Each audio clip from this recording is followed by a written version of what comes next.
Broadcasting from the business capital of the world, this is the Podcast Business News Network. Welcome back, everyone. What are you hearing? Now, obviously, you're hearing us right now, but there's a pretty good chance that you're hearing other things in your head. Maybe they're voices. That's not a bad thing necessarily.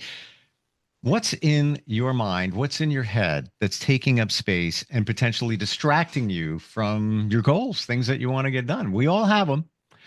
Sometimes we don't even know that there's things floating around up there, but we just know that we can't move forward. We're going to deal with that today. And interestingly, one of those things could be forgiveness. One of them. That's just one of many.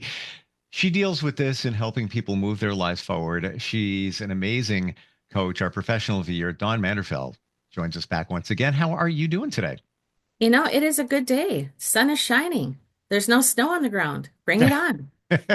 Wait a minute. Isn't today the first day of spring?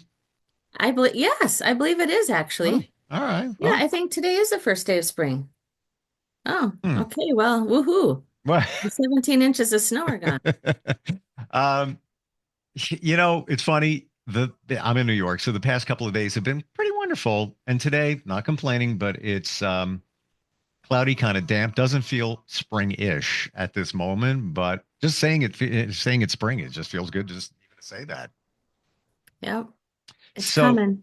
it's coming. It's here. If you want that change to happen, and if there's things that you're hearing in your head that are holding you back, we're going to deal with that today. I want to start with an email that we got from Kat, who is in Lowell, Texas, and she reached out at instantfeedbacksteve@gmail.com. You can always reach us there. And she says, "Hi, I heard you talk about forgiveness and how it's important in life. I'm having a hard time forgiving someone for what they did to me. Can you offer any advice?" So we talked about forgiveness a while ago, and apparently she heard that podcast. It's resonating. Where do we begin with that? It really does depend on what the situation is. Hmm. There are some things that can take a long time to get past and to forgive. You may never forget them, but I would have to say every day in your mind, Hmm. tell yourself how you are moving forward from that. Like, speak worth to yourself, speak value to yourself. If Hmm. it was, something that happened that's so deep that you're still struggling with it, um, a lot of times, and I know that I say this a lot, but it's really true. Write down why you're having a hard time forgiving it. There may be multiple reasons that you are having a hard time forgiving a certain situation, but if you can write them down and just work on one part of it at a time, Hmm. don't just say, okay, I have to forgive. They said it's the best thing to do. I don't want to destroy my life. I'm going to have to do that.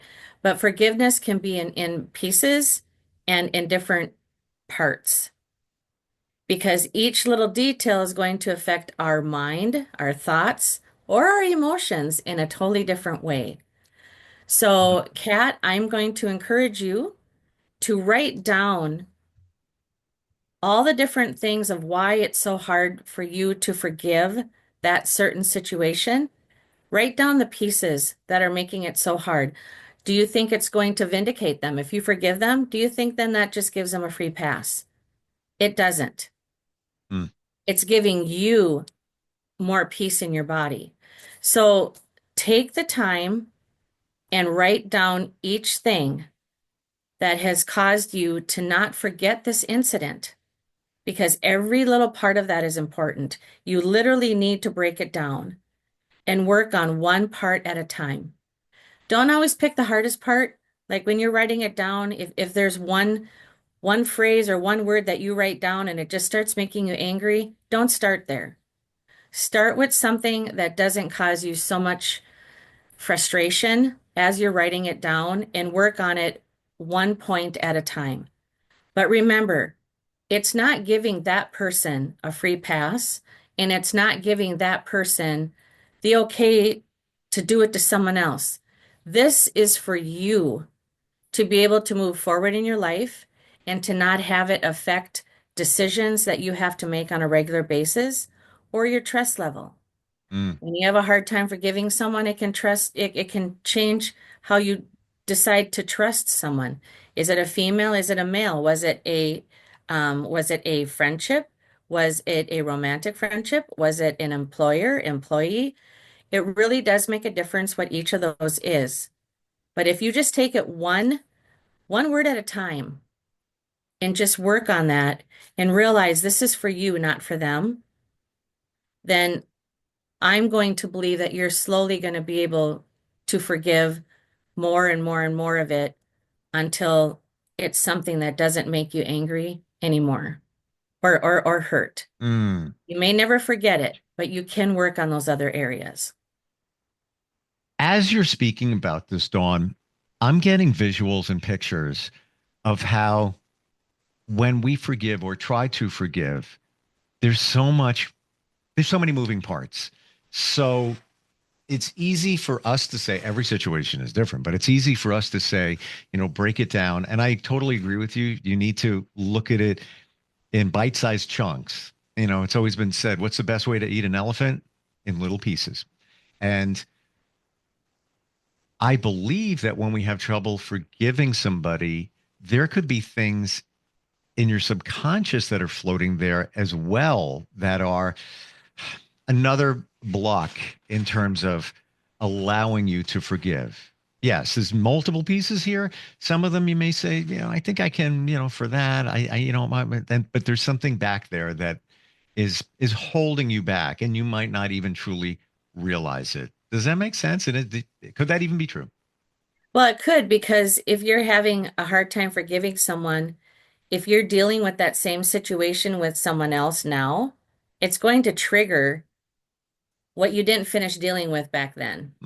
Yeah, So yes, it does stay up there, unfortunately.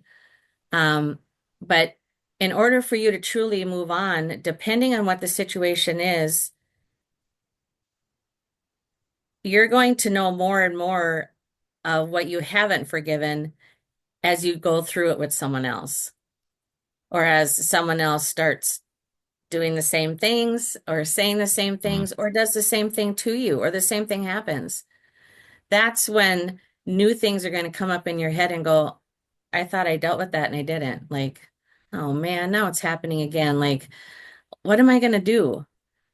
You know, um, once you can start forgiving that, you can start seeing before the incident even happens, you can start seeing it that it could appear, and you can stop yourself in the future from having it happen again, if that makes sense. sure, sure. And let's say, in Kat's situation, somebody did something that she's having a hard time forgiving. Potentially in your past, you may have forgotten about it, but it's still, as we say, floating around in the subconscious that maybe there was a trust issue and you can't release the forgiveness because maybe somebody did you wrong and you can't give that up because it's your protection mode floating back in the back of your brain. Yep. You could have been 7 years old and somebody took your candy. Seriously. I mean, Oh could yeah. be Yeah. something as what seems to be so insignificant could have made a mark on you as a child, and you hold on to that. Or let's say your dad would say, let's get together, let's do this. Oh, but I have plans and I can't. And then the next time he says it, but I can't. And then the next time that made a mark. And now you have trust issues. Totally understandable. No judgment whatsoever. But Exactly. that's another thing floating out there as you try to forgive. We are complicated human beings, literally, in our Mm, brain. yeah. Our thought process either makes us fail or succeed. And it's not so easy to deal with things. And it's one day at a time sometimes. especially Mm, when it comes to forgiveness. And, when it was so, so long ago, figure out what triggered it now. It's like, okay, if something happened to me back when I was 12 years old, I still do remember it, however. Now I'm 57, but when I think back at it, I've had different triggers throughout my life that have brought me back to that situation. But I know that I have forgiven it and I've moved on because now when I think about it, it's like, whew, I'm so glad that I survived that. I'm so glad that that is over and that it doesn't build up in me anymore. But it took a few different times throughout all these years that little flashbacks of that would come back, mm, depending on if someone was talking to me or I was in a situation, something triggered the thought. mm. And that's when I had to go back and go, okay, if this is still triggering that emotion, okay, I still need to work on just letting that go. And sometimes there's really no answer on exactly how to do it. But when you just keep telling yourself, I don't want to carry that, I just need to let that go, I can change going forward now. It can slowly help you to literally forgive that situation or get past it. And then all of a sudden a trigger will come and it's like, it didn't trigger you anymore. And you're like, oh, okay, yeah. Mm. Positive affirmation's huge. That awareness is amazing. Yeah. It's not always there though, unfortunately. Or it's the hard. That's the challenge. Awareness is everything.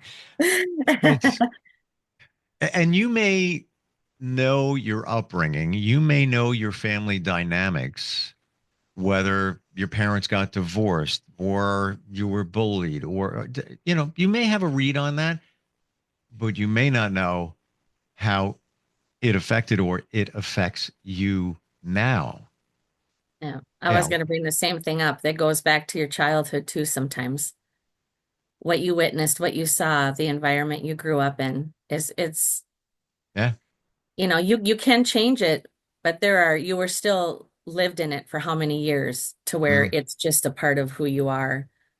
And yeah, that can affect a lot of how you let things go. yeah. And no judgment for anyone, especially Kat. And thank you, Kat, for reaching Yes, out. thank you. It is you may just have the block from a your upbringing, whatever the situation may be, and it all comes down to protection. So whatever that situation is that may be holding you back from forgiving somebody in your mind, whether you're conscious or not, you may be saying, I'm not let them do that again. I am not, no, I am on guard. I am not Yeah. forgiving them. There's no way that that is going to happen again. You got the best of me. You can blank off and not Yeah. happen it again. Okay, I get that. And I agree with that in regards. You learn, we're here to learn and teach. So you learn from that situation, but it's not helping you unless unless you release it in terms of forgiveness. Yeah. Easier said than done. Yes. Yeah. It Mm, can it can take years sometimes. yeah, for sure. And it just ties into what we originally were talking about today, how we've got things taking up space in our head that's distracting us and or holding us back. And this forgiveness thing could possibly be one of those things. Or there could be something in your head that's distracting you from forgiving. Part of you might say, "Yeah, I know I should forgive them," and then the voice or something comes up. Like, no, then I call it squirrel brain. You're onto the next thing, onto the next thing, and you get deflected instead of dealing with the task at hand. I need to forgive them. Focus, laser, but a lot of times you hear these things or you're Yeah. aware of these things and may not hear them. Um, Taking up space. Tell me about that. How does that look for you? How would you describe it? Space in your head. I don't know if anybody would really ever want to be inside my head. Um, my head is a busy head. We'll just put it that way. Um, I can be a very active person and I'm a multitasker. Same. So in my head, I have pictured so many times a whole bunch of just either little bubbles or little drawers. And depending on what I'm dealing with that morning or how I'm feeling, it depends on which drawer that I'm willing to open up to take up space in my head. But as the day goes on, something triggers something. And then all of a sudden I realize, oh man, I didn't get that done. Or, oh man, why Mm, didn't I do that 3 years ago? Why, I mean, we can let doubt and fear take up space in our head mm, and that we're never good enough or what people may say. A lot of times, what takes up space is words. For me, words can affect me more than even what someone has physically done to me. mm. The words I can hang on to longer. And it's like I have to learn to compartmentalize that, to not let those words that someone else said um, determine on what I actually want my brain to function and work on, how I really truly want to move forward. And you really do have to learn to compartmentalize. And that's not so easy, especially when you're a multitasker and you're dealing with a relationship, you're dealing with children, you're dealing with a job, you're dealing with a Hmm. boss. We have hundreds of things taking up space in our head every minute. Oh yeah. And learning how to put the positive stuff in front is not something that just automatically works for everybody. And so a lot of times we can go through life with so much negativity that we've allowed to stay in our head that we literally are not a happy person moving forward. We literally struggle with every day. We're always the victim. Um, we're always frustrated, angry. I mean, I have worked with people who were angry from the minute I walked in and said good morning to the time I left work. And it was day in and day out and day in and day out. What are you allowing your brain to constantly think about and focus on? I It's mean, true. that's our decision. Nobody can, nobody, nobody can fill that space unless we allow them to. So, what are we allowing today to take up space in our head? It really does affect every single word that comes out of our mouth. And we let these things marinate. And I, guilty as charged, I could Yeah, have a personal situation come up. This is real in real time. And it can annoy me because it's I always say just do the right thing for all. And I know it's not the right thing in my heart. Could be that situation. And I'm like, and it's like, whoa, I'm gonna just let it go for now. I don't have to deal with it. I don't have to give it attention. I'm gonna just throw it off my plate. You know, if the other person was doing the right thing, this wouldn't be an issue. I'm not gonna worry about it anymore. You're out of there. yeah, But it's taken work to release certain things, whatever they may be, when they present, at least in my world, where I would sit with it for like a day, maybe a week, two, whatever. Now it's just like the initial sting, if you will, of somebody's actions, and then I'll turn around 5 hours later and it's like, why did you even worry about that? Go ahead. yeah. I have recently had that happen too, where I got a text, and this is with this specific family. Um, I and another friend had gone way above and beyond helping this particular individual. And there was a situation where something was a deadline and had to be done. And they had reached out to me, their family member had reached out to me. What am I going to do? I've got to, this has to happen by this date. And so we changed our whole schedule to go and help this situation and to get it done so that they could just be done with it, get it off their plate and move forward. Okay.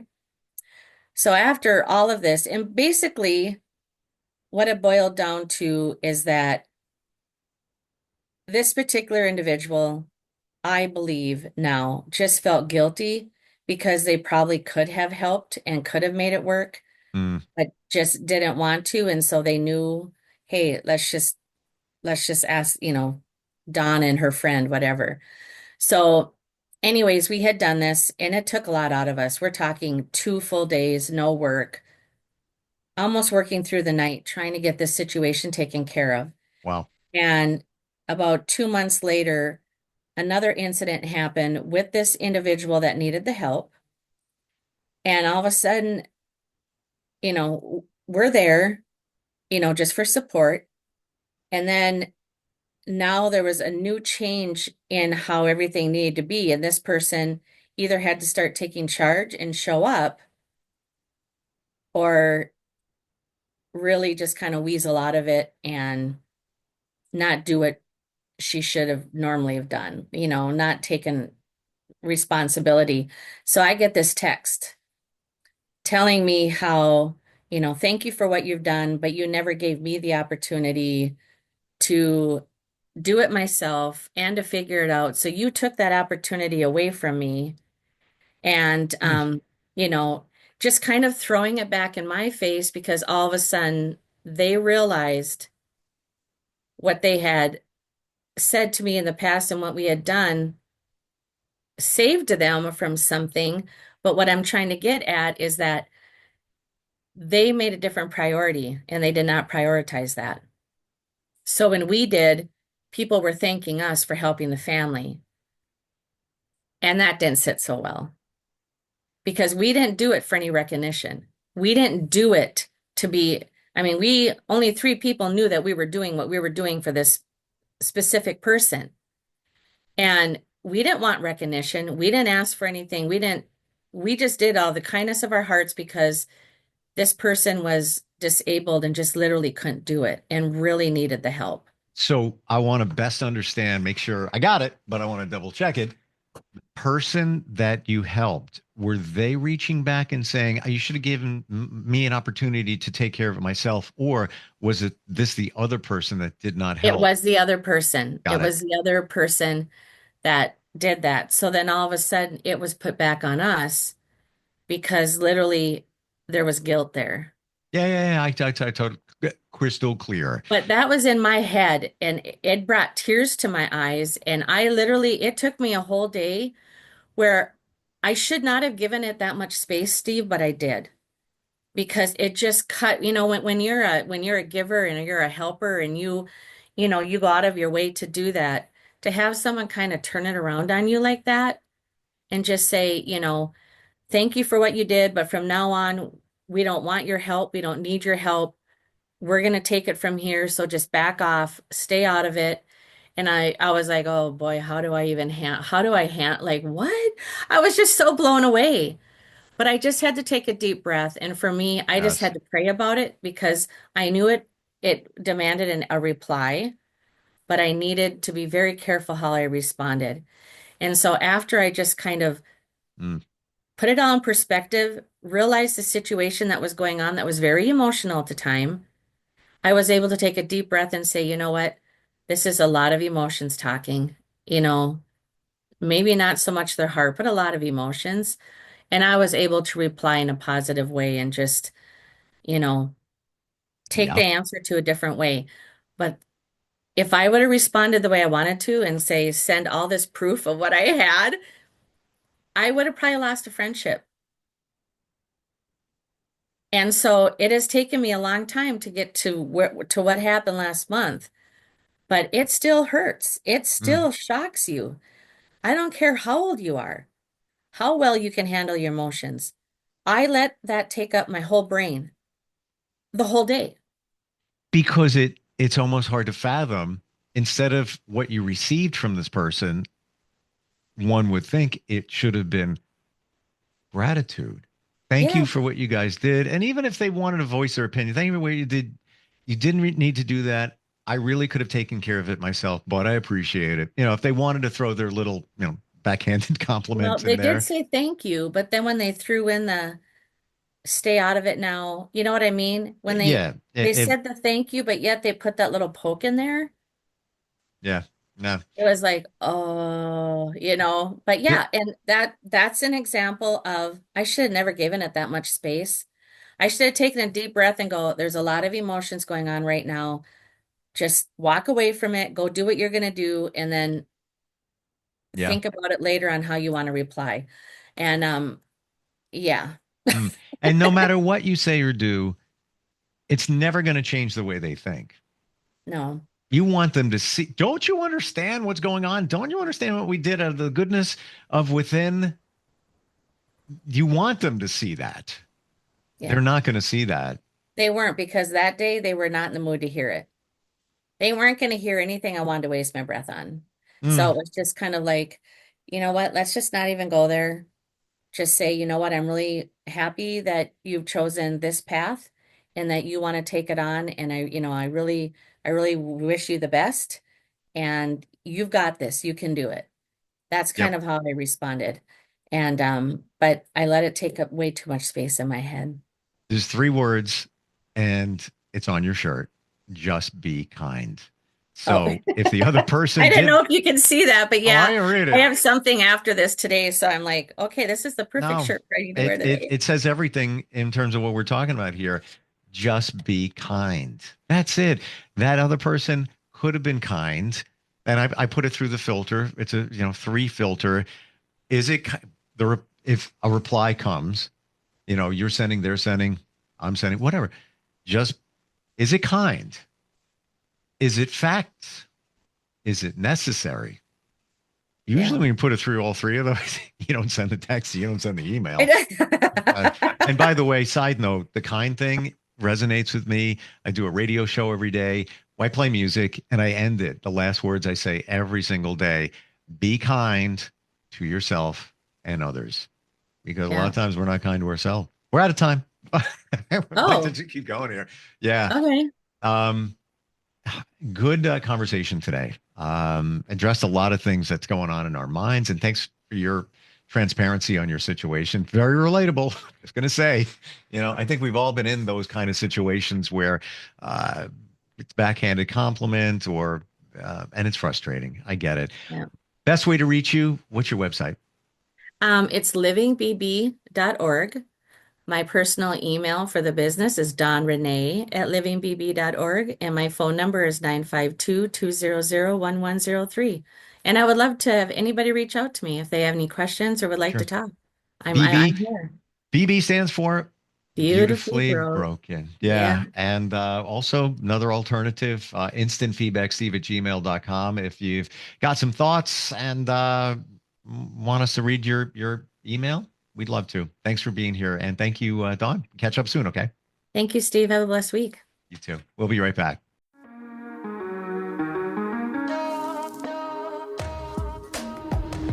Broadcasting from the business capital of the world, this is the Podcast Business News Network.